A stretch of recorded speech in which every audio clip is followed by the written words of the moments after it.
word দ্বারা যদি প্রশ্ন করা হয় সেই ওয়ার্ডগুলোকে কি বলা হয় ডব্লিউএস কোশ্চেন বলে ডব্লিউএস কোশ্চেন কে যেমন দেখো হোয়াট কি হোয়াট তারপরে আছে কি হু তারপরে কি when তারপরে কি when তারপরে কি where তারপরে কি where তারপর একমাত্র দেখো এই হাউ লিখতে কি নাই ডব্লিউ নাই কিন্তু এটাকে ডব্লিউএস কোশ্চেন বলা হয় আজকে ডব্লিউএস কোশ্চেনের আজকে আমরা কোনটা পড়ব আমরা হো কোনটা পড়ব আমরা হো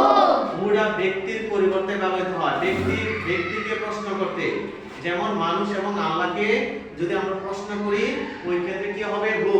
আর হুটা সাবজেক্ট আকারে বসবে প্রথমেই বসে মানে ক্লোজের প্রথমেই বসে যেমন Jamil is our English teacher এখানে আমি তার নিচে রাখতেছি জামিল জামিলকে একটা মানুষ এবং আল্লাহর ভিতর পড়ে তাই না কে আমরা কে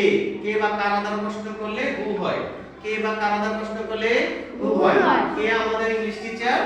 জামিল এইজন্য যেহেতু আমরা কে বলছি এজন্য জামিলের পরিবর্তে প্রশ্ন করতে কি লিখতে হবে হু ইজ ইউর ইউ লেখা ইউর ইংলিশ টিচার কে তোমার ইংরেজি শিক্ষক কে তোমার ইংরেজি শিক্ষক আবার Sabina is very hard working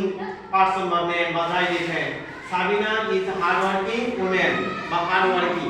very hard working মানে কি ওয়ার্কার এটা ঠিক হবে ওয়ার্কার কি ওয়ার্কার ইজ ওয়ার্কার এখন দেখো Sabina is very hard worker Sabina খুবই পরিশ্রমী আমি এখন যদি প্রশ্ন করি কে পরিশ্রমী সাবিনা কে পুত্র পরিশ্রমী কে সাবিনা আবার যদি বলি কে Sabina is a lazy woman তো কে লেজি ওম্যান সাবিনা আবার Sabina is our English teacher ওই কে আমাদের ইংলিশ টিচার সাবিনা এই জন্য আমরা সাবিনাকে প্রশ্ন করতে আমরা কি লিখব বলতো কি লিখব মানে হো কি লিখব আমরা হু is very hard worker who is very hard worker who is very তারপর দেখো লায়লা ইজ ভেরি অ্যাক্টিভ ওই যে বললাম আই এম ভেরি অ্যাক্টিভ আর অথবা হি ইজ ভেরি লেজি এই যে কে লেজি সে লেজি কে অ্যাক্টিভ সে অ্যাক্টিভ তো বলতো হি ইজ ভেরি স্মার্ট সে খুব কেসে অথবা Hasan is very smart Hasan খুব সুদর্শন এই যে হাসান বা লায়লা বা সাবিনা বা মিনা এদের নিচে দাগ দিলে এই মান তার হচ্ছে মানুষ এবং আল্লাহর ভিতরে পড়ে এই ব্যক্তির পরিবর্তে আমরা কি লিখব আমরা who who is very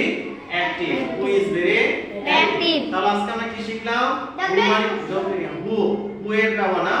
W S question who এর ব্যবহার ব্যক্তির পরিবর্তে ব্যক্তিকে প্রশ্ন করতে হু হয় যেমন Jamil is our English teacher who is your English teacher Sabina is very hard worker তাহলে who is very hard worker Laila is very active তো হু ইজ ভেরি